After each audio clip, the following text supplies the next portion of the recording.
저는 지금 자유로운 대한민국에서 숨을 쉬고 있습니다. 원하는 것을 먹고, 원하는 곳에 가고, 원하는 말을 할 수 있는 이곳에서요. 하지만 몇 년 전만 해도 저는 죽음과 단 몇 미터 거리에 서 있었습니다. 2017년 11월 영하 15도의 두만강 국경. 어둠 속에서 철조망을 넘으려던 그 순간 손전등 불빛이 제 얼굴을 비췄습니다. 거기서 국경경 비대원의 목소리가 들렸을 때 저는 모든 게 끝났다고 생각했습니다. 잡히면 정치 범수 용소행. 아니, 그 자리에서 총살당할 수도 있는 상황이었으니까요. 그런데 그 경비대원이 저에게 다가오며 손전등을 천천히 내렸을 때 저는 믿을 수 없는 얼굴을 마주했습니다. 10년 전 함께 학교를 다니던 제 친구였습니다. 제가 광산으로 배치받고 그가 군대로 간 이후 한 번도 보지 못했던 그 친구요. 성민이, 너냐? 그의 떨리는 목소리 속에는 충격과 혼란, 그리고 제가 이해할 수 없었던 어떤 감정이 섞여 있었습니다. 그 순간 저는 알았습니다. 제 운명이 이 친구의 선택에 달려 있다는 것을요. 이 믿기 힘든 이야기가 궁금하시다면 구독과 좋아요 부탁드립니다.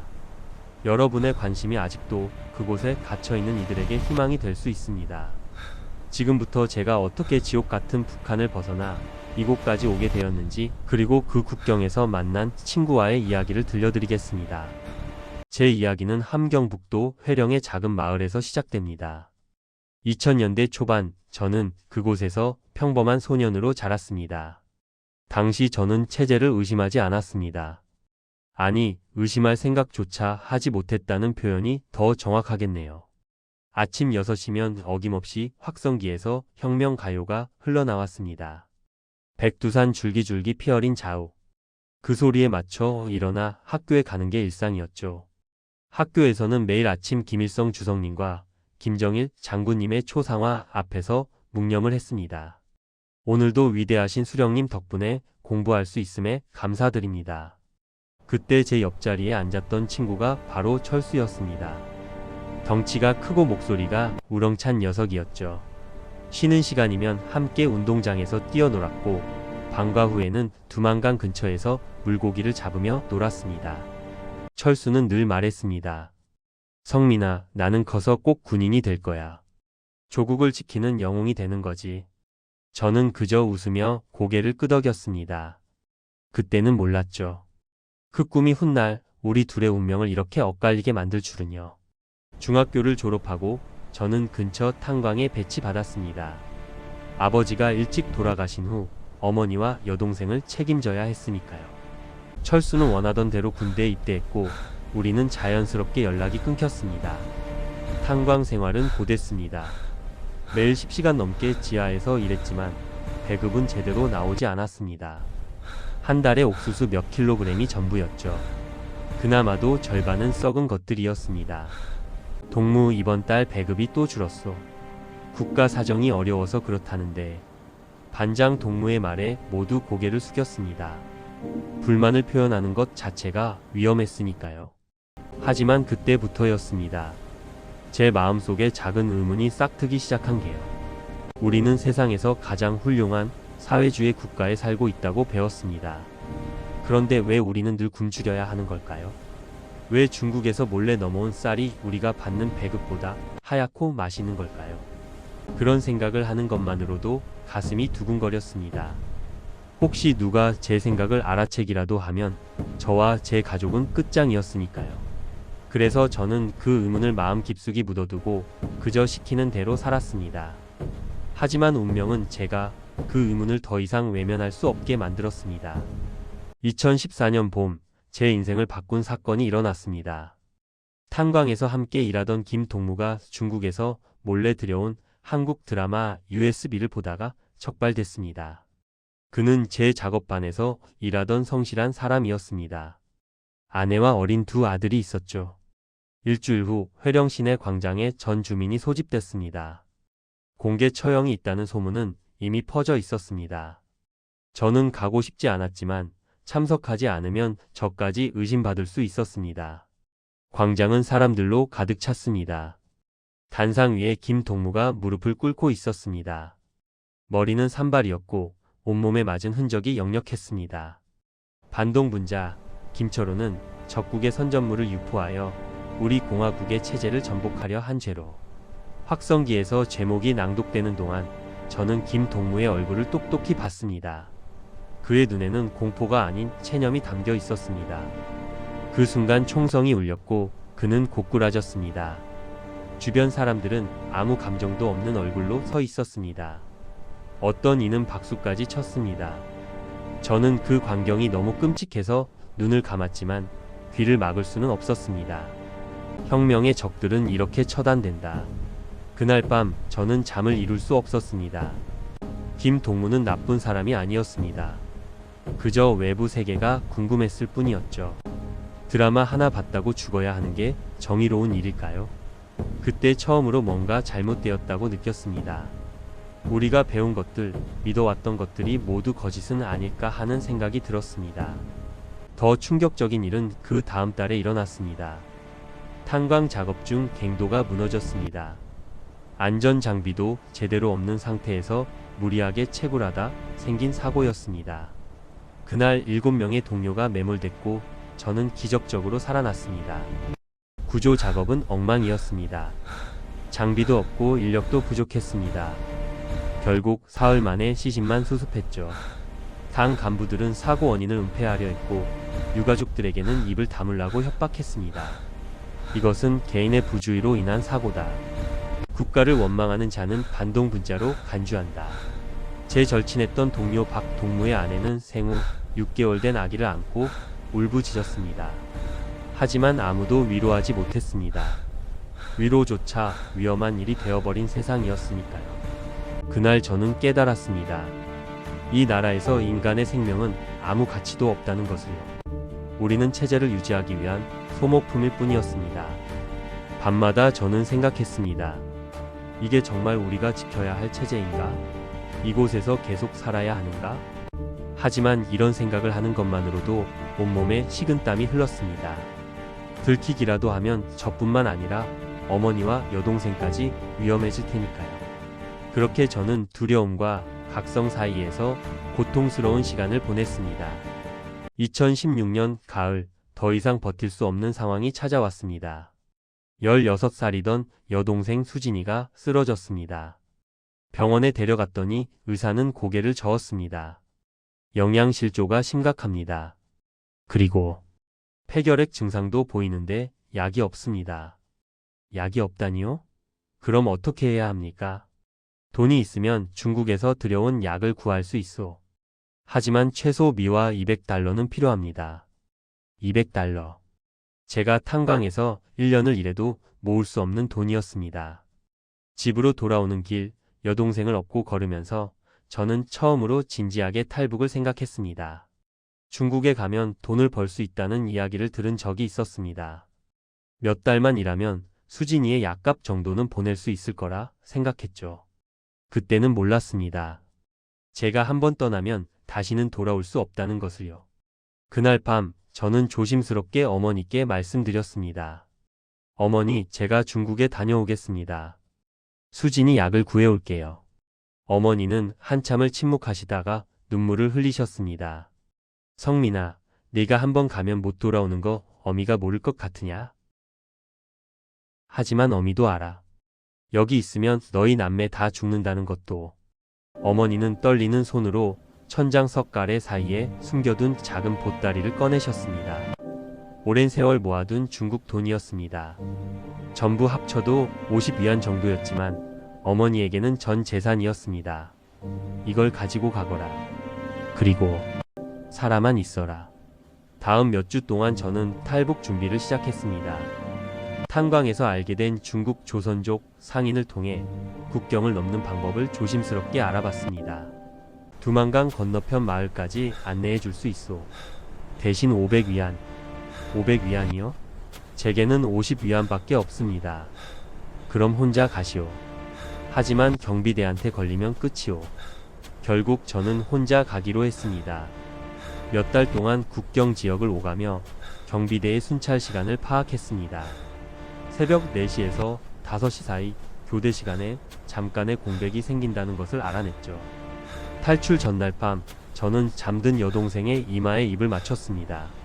수진아, 오빠가 꼭 약을 구해올게. 건강해져라.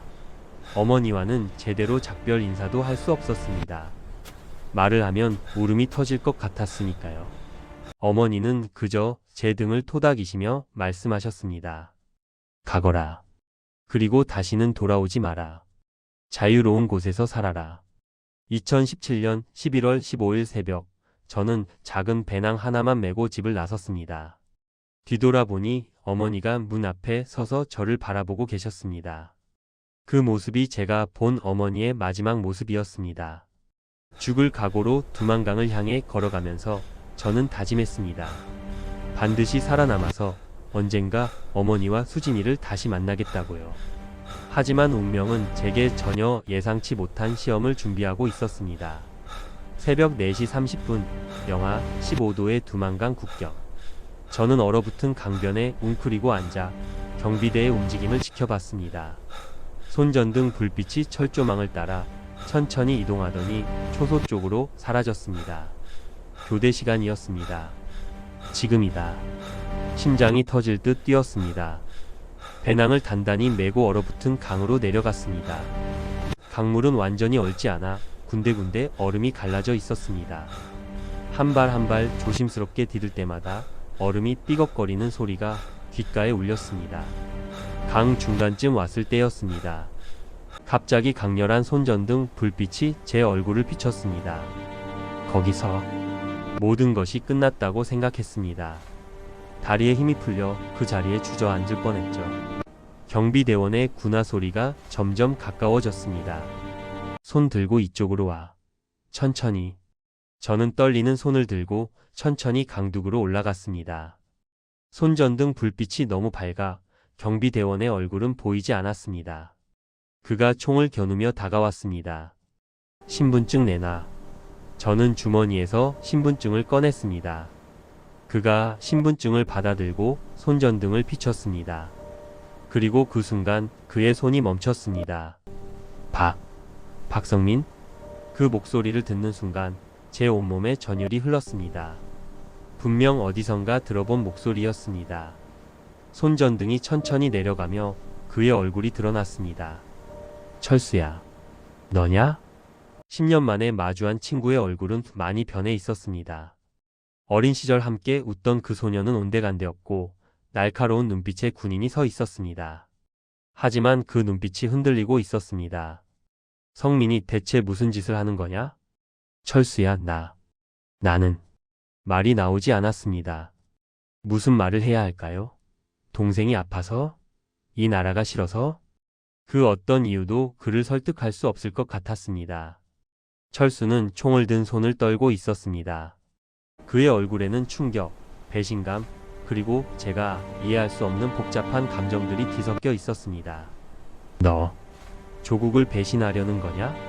철수야, 내 동생이 죽어가고 있어. 약을 구하려면. 닥쳐. 철수가 소리쳤습니다. 그의 목소리는 떨리고 있었습니다. 넌 지금 내 앞에서 반역 행위를 하고 있는 거야.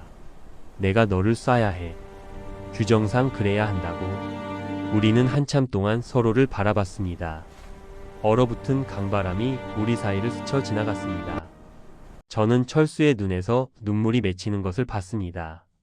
성민아. 그가 작게 중얼거렸습니다. 나도 배고파. 나도 힘들어. 하지만 나는 군인이야. 조국을 지켜야 해. 철수야, 제발. 철수는 고개를 돌렸습니다. 그리고 총을 내렸습니다. 가라. 지금 당장. 내가 못 본 걸로 할게. 철수야. 가라고 했잖아. 30초 안에 내 시야에서 사라지지 않으면 나는 쏠 수밖에 없어. 저는 믿을 수 없다는 듯 철수를 바라봤습니다. 그는 여전히 고개를 돌린 채였습니다. 고맙다. 정말 고맙다, 철수야. 가. 저는 돌아서서 강을 건넜습니다. 뒤에서 철수의 흐느끼는 소리가 들리는 것 같았습니다. 중국 땅에 발을 디뎠을 때 저는 한 번도 뒤돌아보지 못했습니다. 그렇게 저는 조국을 그리고 친구를 뒤로하고 어둠 속으로 사라졌습니다. 중국에 도착했을 때 저는 자유를 얻었다고 생각했습니다. 하지만 그것은 착각이었습니다. 옌벤 지역의 한 조선족 농가에 숨어 지냈습니다. 주인 아저씨는 착했지만 저는 언제 신고당할지 모른다는 공포 속에서 살았습니다. 중국 공안에 잡히면 북한으로 송환되고 그러면 정치 범수 용소행이었으니까요. 한 달 동안 농장에서 일하며 돈을 모았습니다. 매일 16시간씩 일해서 겨우 1000위안을 모았습니다. 수진이의 약을 사고 어떻게든 북한에 있는 가족에게 전달해야 했습니다. 아저씨, 국경에 약을 전달할 방법이 없을까요? 미쳤소? 국경 근처에 가면 경비대한테 잡혀.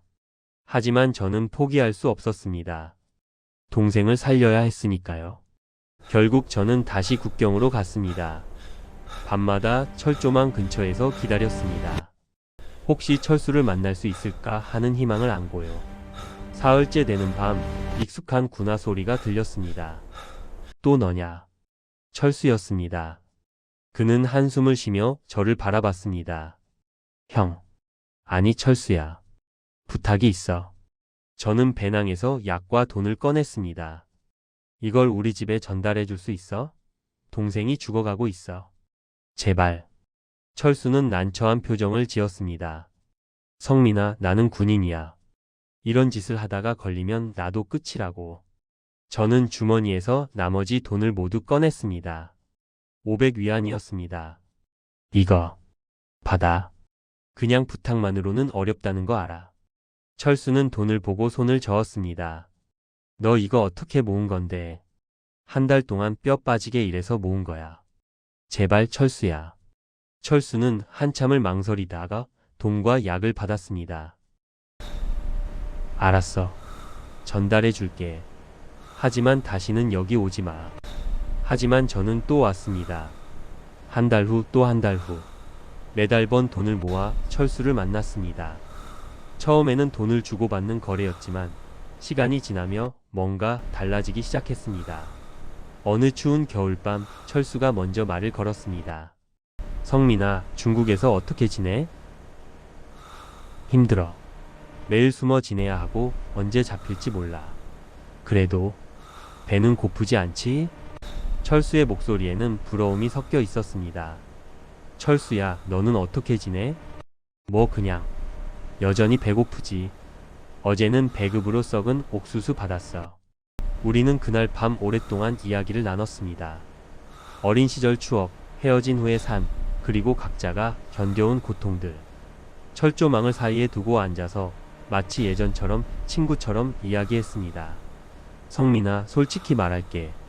나도 이 체제가 싫어. 나도 배고프고 나도 자유롭게 살고 싶어. 그럼 너도.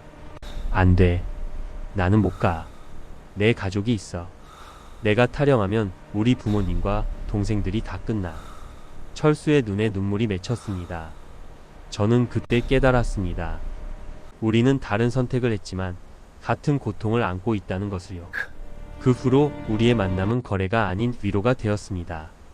저는 중국에서의 이야기를, 철수는 북한에서의 소식을 전했습니다. 돈은 더 이상 오가지 않았습니다. 그저 친구로서 만났습니다. 2017년 가을 마지막으로 철수를 만났습니다. 저는 한국으로 가기로 결심한 상태였습니다. 철수야, 나 한국으로 갈 거야. 철수는 고개를 끄덕였습니다. 그래, 가. 여기서 평생 숨어 살 수는 없잖아. 미안해, 철수야. 너를 두고 가는 게 미안해하지 마. 대신 철수는 제 어깨를 잡았습니다. 가서 내 목까지 잘 살아라.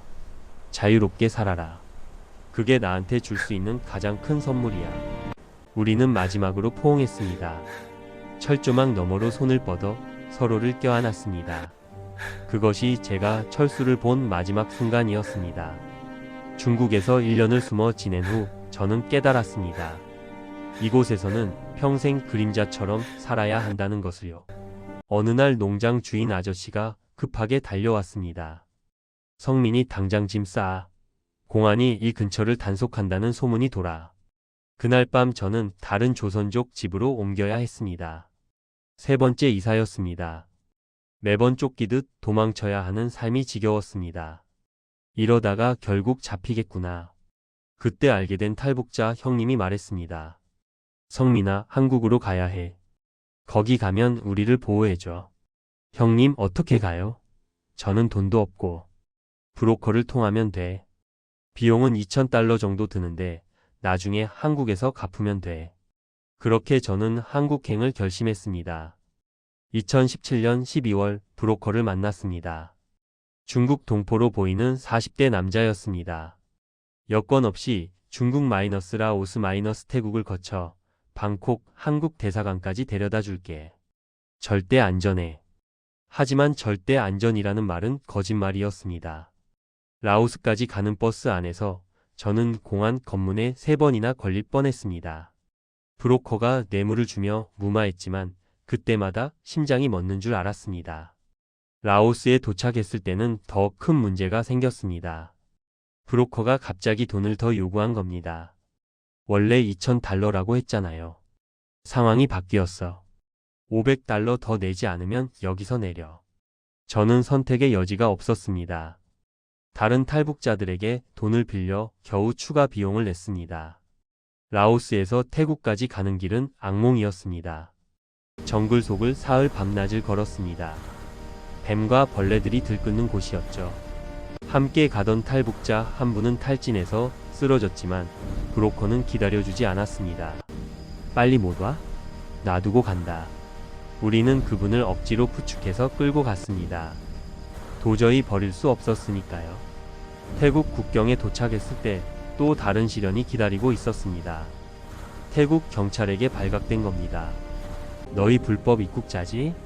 서류 내놔. 브로커는 이미 도망간 뒤였습니다. 저희는 태국 이민국 수용소에 갇혔습니다. 좁은 방에 수십 명이 갇혀 지냈습니다. 더위와 악취가 견딜 수 없었죠.